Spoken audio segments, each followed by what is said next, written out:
Good morning, students. Welcome once again to accountancy class of 17th July 2020. Just अभी मैंने आपको एक share किया है क्वेश्चन नंबर 3 और मैं आज इसका सॉल्यूशन आपको बना के दूंगा एज वेल एज इसका वीडियो एक्सप्लेनेशन भी दे रहा हूँ कि क्वेश्चन कैसे बना है. तो चलिए सबसे पहले हम लोग क्वेश्चन को समझते हैं. Deepali and Rajshree are partners in a firm sharing profits and losses in the ratio of 3:2. They decided to dissolve their firm on 31st March 2018. इसी तारीख को डिज़ोल्व करने का उन्होंने सोच लिया. और बैलेंस शीट का एक बार अध्ययन कर लेते हैं हम लोग. कैपिटल अकाउंट्स देखिए, दीपाली है, राजश्री है, उसके बाद आपको सन्डी creditors and profit and loss account. Profit and loss account मतलब ये जनरल रिजर्व की तरह है, ये प्रॉफिट है. इस तरफ जो होता है वो प्रॉफिट होता है और उस तरफ जो होता है वो लॉस होता है. इस तरफ अगर प्रॉफिट एंड लॉस अकाउंट रहता है तो ये लॉस होता है. चलिए अब हमारा एसेट साइड में आइए. फ्री होल्ड प्रॉपर्टी है, इन्वेस्टमेंट है, सन्डी डेटर है, स्टॉक है, बैंक और कैश अकाउंट दोनों दिया हुआ है. यानी कि बैंक यानी बैंक अकाउंट के बारे में है और कैश मतलब जो व्यापार में जो कैश एक्चुअल में होता है तिजोरी में वो है कैश. तो वो हो गया. उसके बाद जो है आपको क्वेश्चन का हम लोग पढ़ेंगे ये. Partner decided to dissolve the firm on the above date. Deepali took over investment at an agreed value of 3,800. यानी दीपाली जो है वो इन्वेस्टमेंट को ले रही है 4,000 का. आप देखिए इसका वैल्यू इन्वेस्टमेंट उसको 3,800 पे ले रही है. And other assets realise as follows. Other assets realise as follows मतलब हो गया कि हमें दूसरे एसेट्स को बेचने से क्या क्या पैसा मिला है. तो वो फ्री होल्ड प्रॉपर्टी को 18,000 में बेच दिए हैं, डेटर्स को 1,800 में बेचे हैं, 1,800 में बेचे हैं, और आप देखिए स्टॉक को 2,800 में बेचे हैं. ये हो गया हमारा. उसके बाद आपको क्रेडिटर्स 5% लेस, यानी जो भी क्रेडिटर्स का वैल्यू है उसको 5% कम पे बेचने पर देने पे एग्री हो गया. देखिए creditors of the firm agreed to accept 5% less. यानी वो लोग एग्री कर लिया है कि हम 5% कम लेंगे, एक्सेप्ट करेंगे 5% कम. रियलाइजेशन एक्सपेंसेस और realisation of assets amounted to rupees 400. 400 रुपया असेट्स को बेचने में खर्च हो गया है. And there was a computer printer. एक कंप्यूटर प्रिंटर था फर्म का which was brought out of the firm's money, जिसको कि फर्म्स के मनी के द्वारा यानी फर्म का पैसा से खरीदा गया था. Was not shown in the above balance. जो ये बैलेंस शीट है इसमें इसको नहीं दिखा रहा है कंप्यूटर प्रिंटर को. नौ इसको बेच दिया गया 1,000 रुपये में. ये अनरिकॉर्डेड असेट्स है तो इसको 1,000 रुपये में बेच दिया गया है.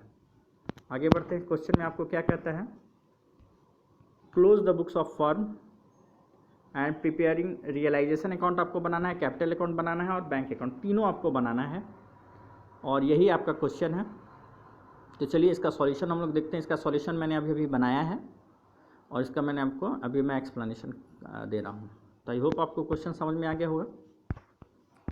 चलिए तो यही क्वेश्चन है हमारा. हम लोग बीच बीच में इस क्वेश्चन को भी देखेंगे कि कैसे हमारा बना है. ये देखिए हमने इसका सॉल्यूशन ऑलरेडी बना लिया था. तो ऐसे करते हैं तो इसको हम देखते हैं.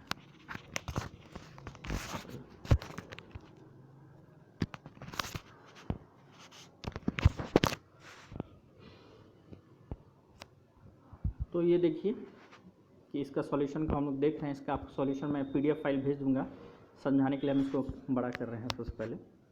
तो इसमें हम लोग सबसे पहले काम किया क्या है कि फ्री होल्ड प्रॉपर्टी जो 16,000 था बुक वैल्यू, इन्वेस्टमेंट 4,000, सन्डी डेटर्स और स्टॉक, ये चारों आइटम जो है बेच देने वाला है, बेच देने लायक है. इसको हमने बुक वैल्यू पर डेबिट साइड में ट्रांसफ़र कर दिया है.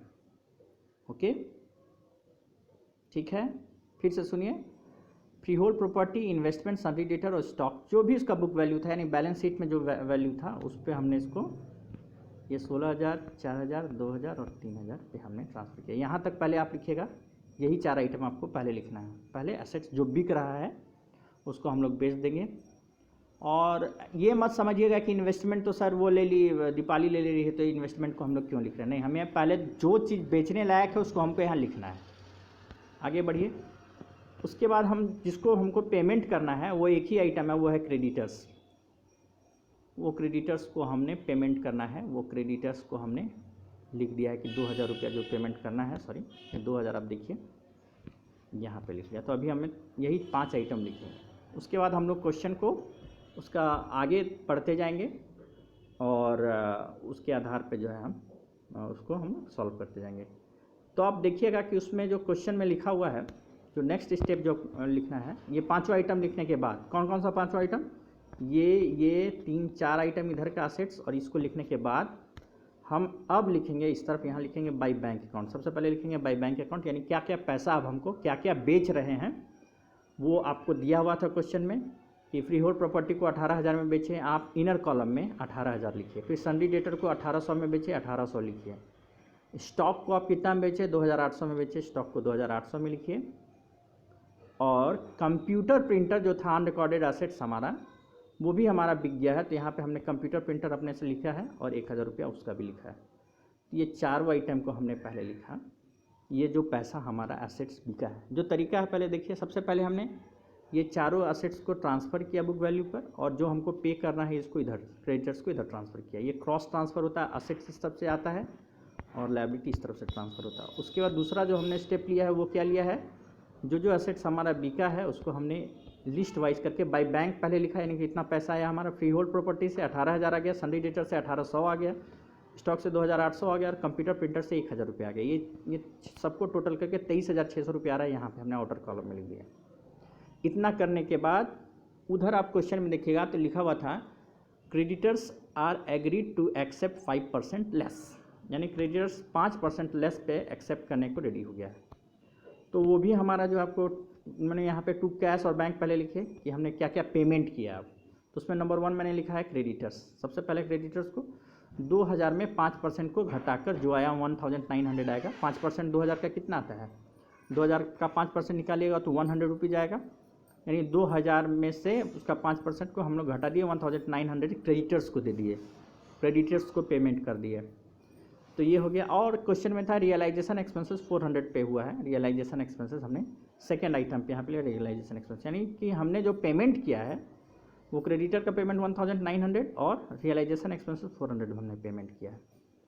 ठीक है, इतना करने के बाद यानी अब हमारे पास इस तरफ ये चारों आइटम और ये हो गया। और इस तरफ आप देखिए अभी तक हमारा क्या हुआ है, ये अभी तक हुआ है। उसके बाद लिखा हुआ था दीपाली ने ले लिया है इन्वेस्टमेंट को अग्रीड वैल्यू पर। तो जो इसका जर्नल एंट्री होता है Deepali's capital account debit to realization account, वही हमने किया है भाई। Deepali's capital account to realization 3800, ये इन्वेस्टमेंट। क्योंकि इन्वेस्टमेंट से हमारा पैसा नहीं आया है, इन्वेस्टमेंट को दीपाली ने ले लिया है, फिर भी आएगा इधर ही 3800 पे, हमने यहाँ पे लिख दिया। अब हमारे पास ये आइटम और ये आइटम 3 आइटम हो गया है इस तरफ, और डेबिट साइड में हमारा वो आइटम हो गया। तो मैंने क्या किया, सुविधा के लिए आप लोग को समझाने के लिए यहाँ से लेके यहाँ तक ले यहाँ एक लाइन खींच दिया है, और यहाँ से यहाँ तक इस सब का टोटल कर दिया। इसका टोटल करने पे आ रहा है 27,300, तो ये यहाँ पे हम लोग लिख देंगे। फिर आप जब इसका टोटल कीजिएगा तो ये आएगा 29,400, तो उधर 27,300, इधर 29,400। आप बता सकते हैं दोनों में कौन बड़ा है, तो ईजिली आप बता सकते हैं कि ये बड़ा है। तो इसको हम लोग यहाँ पे अपना ये बैलेंस करने के लिए लिख दिया है, और इस तरफ जो है हमने 29,400 ही यहाँ से हमने इसको उठा के यहाँ लिखा है, और इस 29,400 में यहाँ तक ये 27,300 को लेस कर दिया। यहाँ से यहाँ तक का जो टोटल है 27,300 लेस कर देंगे। तो इसको मैंने रेट से दिखा दिया आपको कि रेट 2,100 आपका आया, ये क्या है, क्या गेन है, यही आपका प्रॉफिट है। और यहाँ पे भी मैंने रेट्स यहाँ लिखा है कि ये दीपाली का कैपिटल अकाउंट जो दीपाली इन्वेस्टमेंट ले रही है वो है।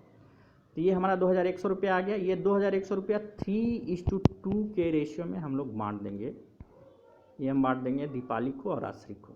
यहाँ पे देखिए दीपाली को 1260 मिलेगा और 840 मिलेगा आश्री को। तो यहाँ पे मैंने रेट से क्या है कि दीपाली का कैपिटल अकाउंट में 1260 और आश्री का 840 चला गया। तो ये रियलाइजेशन अकाउंट मेरे ख्याल से आपका क्लियर है बनना। अब हम लोग जो है कैपिटल अकाउंट को देखेंगे। ये इस तरफ वो नहीं रहा था, ऑटो रोटेट फोटो इसमें पता नहीं क्या हो गया है। तो इस तरह से आपको देखिए कि सबसे पहले इस तरफ से देखिए कि हमने कैपिटल अकाउंट में दीपाली राशि लिखा है। ये बैलेंस ब्रॉड डाउन, जो बैलेंस शीट में जो उसका कैपिटल का बैलेंस दिया हुआ है 17,500 और 10,000।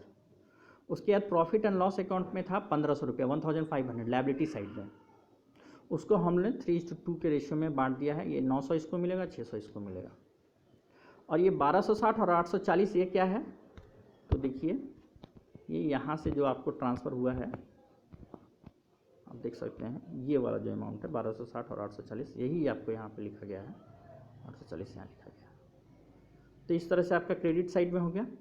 डेबिट साइड में ये तो 3000, ये दीपाली का कैपिटल अकाउंट यहाँ लिखा रहा है 3800 रुपया, तो ये दीपाली का कैपिटल अकाउंट में हमने यहाँ पे रेट से आपको लिखा दिया, रियलाइजेशन अकाउंट में यहाँ से ट्रांसफ़र हुआ। अब हम लोग सीधे इसको लेजर का बैलेंस कर देते हैं। इस तरफ का आप टोटल कीजिए, इस तरफ का टोटल कीजिए। ये आ गया 19660, ये आ गया 11440। इसी चीज़ को आप यहाँ लिख दीजिए, ये यहाँ पे आ गया, ये यहाँ आ गया। इसमें से 3800 को आप घटा दीजिएगा तो 15860 ये बैलेंस बचेगा, 11440 ये बैलेंस बचेगा। ये मैंने रेट से लिखा है। और ये जो यहाँ पे आप देखिएगा कि ये जो चूँकि फॉर्म डिजॉल्व हो रहा है तो अब आपका बैलेंस किसी के पास बचेगा नहीं, ये पैसा पेमेंट हो जाएगा, कैश पेमेंट। 15860 रुपया हम दे देंगे दीपाली को और राशि को देंगे 11440 रुपया, जो उसका कैपिटल का बैलेंस निकल रहा है। 15860 किसको दे देंगे, दीपाली को दे देंगे, और 11440 राशि को दे देंगे। तो इस तरह से ये आपका ये बन गया, हमारा ये कैपिटल अकाउंट बन गया। अब हमारे क्वेश्चन में बोला था कि आप बैंक अकाउंट बनाइए, तो बैंक अकाउंट चलिए हम लोग देखते हैं कि बैंक अकाउंट में आप क्या आएगा। यहाँ से देखिए, ये बैलेंस ब्रॉट डाउन 2000 रुपया है, बैंक का बैलेंस शीट में दिया हुआ था। ये एसेट साइड से चालू होगा, टू बैलेंस ब्रॉट डाउन। उसके बाद कैश का 4000 रुपया था, उसको भी हम बैंक में ट्रांसफ़र कर दे रहे हैं। कैश का जो पैसा है, यानी कैश और बैंक एक ही होता है, तो कैश को भी हम लोग यहाँ बैंक अकाउंट में ट्रांसफ़र कर दे रहे हैं। ये 4000 रुपया हो गया। अब ये 23600 रुपया जो है, ये रियलाइजेशन अकाउंट, यहाँ पे आप देखिए ये 23600 रुपया है, यहाँ से यहाँ पे आया है। जो क्रॉस, जो लेजर का लेजर ट्रांसफ़र होता है, क्रॉस ट्रांसफ़र होता है, यही 23600 रुपया आया है। कहने का मतलब ये देखिए, इसका अगर हम लोग एक्सप्लेनेशन देखेंगे तो 2000 रुपया हमारा बैंक में बैलेंस पहले से था, 4000 रुपया हमारे पास कैश था, और 23600 रुपया जो है एसेट्स को बेचने पर आया। ये चारों एसेट्स को बेचने पर जो 23600 रुपया है वो आया। इतना हमारे पास पैसा आ गया। और हमने पेमेंट क्या क्या किया है, चलिए पेमेंट देखिए क्या क्या किया है।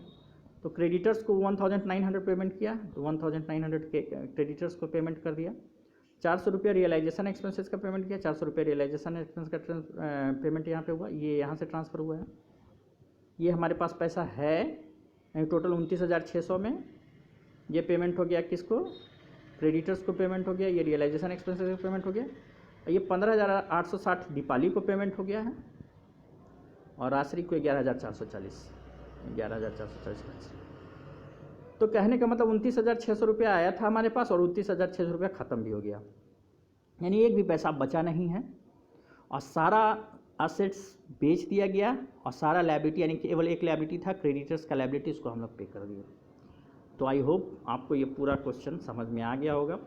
अगर आपको फिर भी समझ में ना आए तो आप हमें फ़ोन कर सकते हैं, पूछ सकते हैं फ़ोन करके कि ये सर कैसे हुआ, और इसका एक्सप्लेनेशन, इसका PDF फाइल भी मैं आप लोग को भेज दूंगा। बच्चों देखिए, इसमें तरह तरह का क्वेश्चन है, आप आसान क्वेश्चन को लीजिए और आसान क्वेश्चन को ही समझने का प्रयास कीजिए। केवल एक ही क्वेश्चन को आप समझ जाइएगा तो सबसे पहले बेसिक समझ जाइएगा कि हमें कैसे बनना है। जर्नल एंट्री का भी बेसिक समझ जाइए, और ये लेजर रियलाइजेशन अकाउंट का कुछ भी एग्जाम में आता है। तो आई होप आपको समझ में आ गया होगा। Okay, thank you very much.